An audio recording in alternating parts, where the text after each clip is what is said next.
వేసవిలో కూరగాయలకు అధిక డిమాండ్ ఉంటుంది. ముఖ్యంగా వంగ, టొమాటో, బెండతో పాటు తీగజాతి కూరగాయలైన సొర, బీర, దోస, ఆకుకూరలు మంచి ధరలే పలుకుతాయి. అయితే ఈ కాలంలో పెరిగే ఎండలు, వేడిగాల్పులు, సాగునీటి కొరత వంటివి సాగుపై ప్రభావాన్ని చూపుతుంటాయి. పంటలకు సక్రమంగా నీరందక పంట బెట్టకు గురవుతుంది.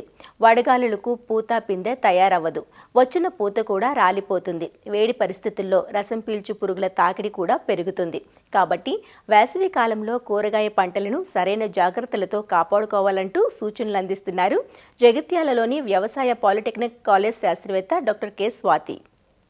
వేసవిలో మనకు అధిక ఉష్ణోగ్రత, తక్కువ తేమ, వేడి గాలులు ఇవి ప్రతికూలంగా ఉంటాయి. తీగజాతి కూరలైనటువంటి వాటిలో చూసుకుంటే బీర, కాకర, సొర వీటిలో మొగ పుష్పాలు అధిక ఉష్ణోగ్రతకి మొగ పుష్పాలు అనేటువంటివి ఎక్కువ సంఖ్యలో వస్తాయి. చూసుకుంటే కనుక ఒక మొక్కలో చూసుకుంటే ప్రతి 15 పువ్వులకి ఒక ఆడ పువ్వు అనేటువంటిది ఉంటుంది. ఎక్కువగా మగ పువ్వులు వచ్చే అవకాశం ఉంటుంది. సో దీనికోసము ముందుగానే 2-4 ఆకుల దశలో ఉన్నప్పుడు బోరాక్స్ 3 గ్రాములు 1 లీటర్ నీటికి కలిపి 2 సార్లు కనుక స్ప్రే చేసుకుంటే 10 రోజుల వ్యవధిలో మనకు ఆడపుల్ల నిష్పత్తిని పెంచుకోవచ్చు.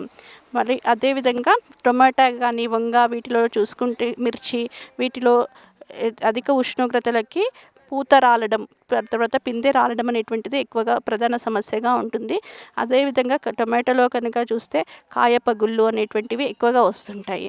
సో దీనికోసం ఏంటంటే యాజమాన్య పద్ధతిలో చేయవలసింది ముందుగా మనకు నీటిని రక్షించుకోవడం, అంటే తేమను పట్టించేటట్లు ఉండాలి.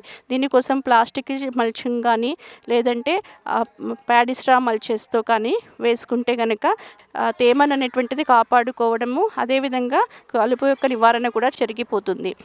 వేసవిలో చూసుకుంటే కనుక మనకు 4-5 రోజుల క్రమం లోపల, అంటే క్రమం తప్పకుండా నీటి అనేటువంటిది ఇవ్వాలి. ఒకవేళ నీటి ఎద్దడికి గురయ్యి తర్వాత నీళ్ళను ఒకేసారిగా కనుక పారించినట్లయితే కాయ పగుళ్ళు అనేటువంటివి వస్తుంటాయి. అందుకని మనకు ఎప్పుడు కూడా 4-5 రోజులకు ఒకసారి క్రమం తప్పకుండా నీటిని ఇస్తూ ఉండాలి. వీటిలో కాయ పగుళ్ళను నివారించడం కోసం కాల్షియం నైట్రేట్ 5 గ్రాములు 1 లీటర్ నీటికి కలిపి 10 రోజుల వ్యవధి లోపల 2 సార్లు కనుక పిచికారీ చేసుకుంటే కనుక కాయ పగులను నివారించవచ్చు.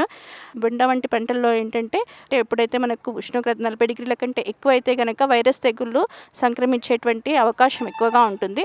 వైరస్ తెగులను వ్యాప్తి చెందించేటువంటివి తెల్లదోమ, తర్వాత వివిధ రకాలైనటువంటి రసం పీల్చే పురుగులు అనేటువంటిది వ్యాప్తి చెందిస్తుంటాయి. కావున ముందుగా వీటిని అరికట్టడానికి జిగురు పల్లాలను పసుపు కానీ నీలం రంగు జీలిపల్లాలను అమర్చుకోవాలి. అదేవిధంగా ఇమిడాక్లోప్రిడ్ కానీ ఎసిఫేట్ ఇలాంటి సిస్టమిక్ ఇన్సెక్టిసైడ్స్ని రసం పీల్చే పురుగులను నివారించడానికి వాడుకోవాలి. కోత సమయం కూడా చూసుకుంటే కనుక సాయంత్రం వేళలో, అంటే చల్లగా ఉన్నప్పుడు కనుక మనము కాయగూరలను కోసి మార్కెట్కి తరలించుకోవచ్చు. సో దీనివల్ల ఏంటంటే వాటి యొక్క ఉష్ణోగ్రతను తగ్గించి కొంచెం ఎక్కువ రోజులు నిల్వ ఉంచుకోవడానికి అవకాశం అనేటువంటిది ఉంటుంది.